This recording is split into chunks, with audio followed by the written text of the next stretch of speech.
throughout the Southwest is a dropping water table. We're facing we use the aquifer faster than it can be regenerated.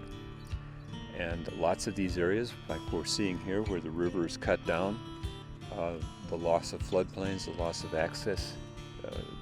of access outside of the banks has lowered the water table.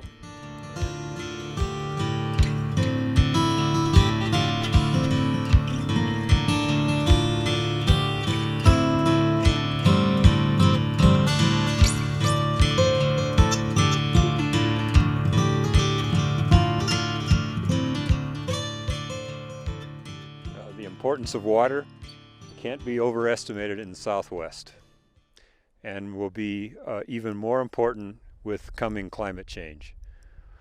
In the Southwest, an arid region, about 75% of all species of life depend on water at some level or another.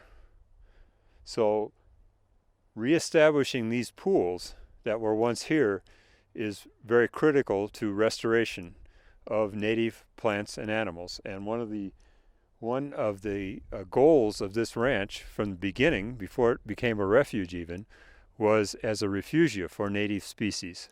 Many of these species are threatened at some level or another, threatened and declining. Grassland birds have declined approximately 50 to 60% in the last 25 years, something like that. Species like leopard frogs are a species of concern in New Mexico. Another value for leopard frogs in canyons like this, and in Petroglyph Canyon, another canyon nearby, is that there are a series of rock drops that can serve as waterfalls when there's water running, but they also serve as a barrier for bullfrogs that are down along the river, making it up to ponds like this.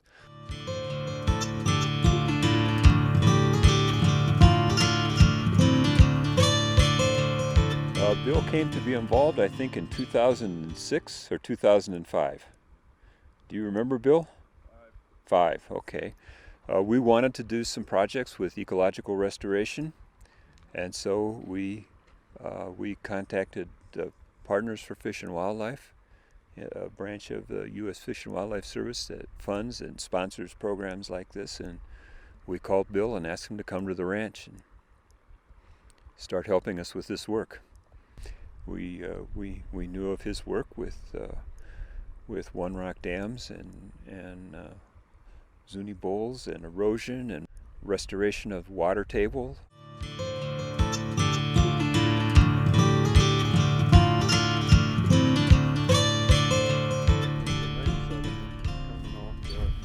The eroding landscape up there, and it's being trapped here, right in the basin of the pond. So it's not going to make it past the pond for a long time. No, I mean if we cut it around here, yeah, it would continue the flow.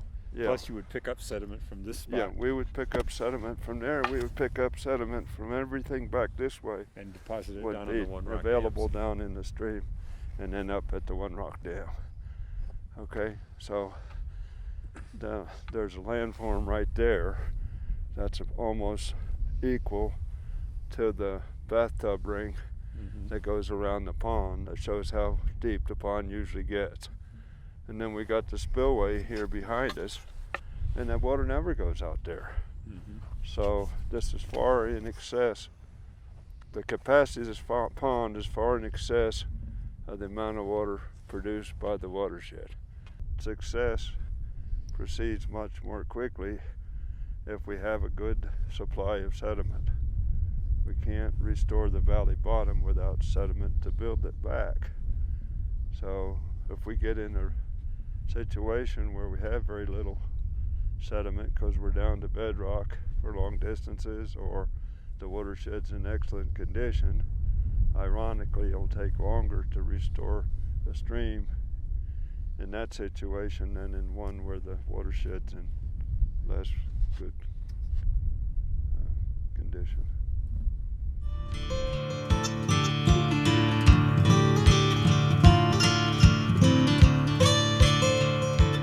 Well, what I've learned is that these techniques work, and we've been able to use them on this ranch.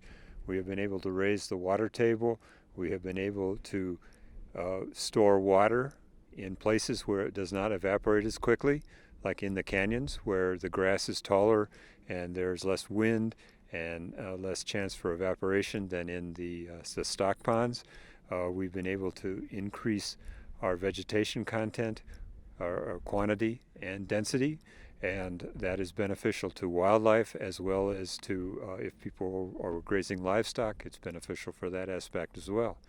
Another benefit of these techniques might be applicable to abandoned and degraded lands. There's the amount of land in the world that has been abandoned due to degradation is equal to the size of China and India put together. And this could help restore that land for both human use and for wildlife.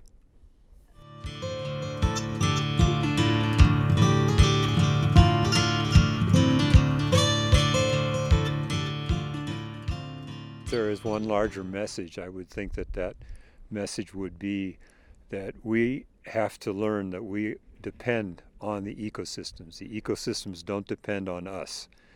We have to learn to live within nature instead of on top of it. And if we can accept that we depend on these systems, then we need to be a little more careful about the activities that we pursue. They shouldn't be short-term. They shouldn't be not well thought out, and they should fit into the landscape and not try to fit in on top of it.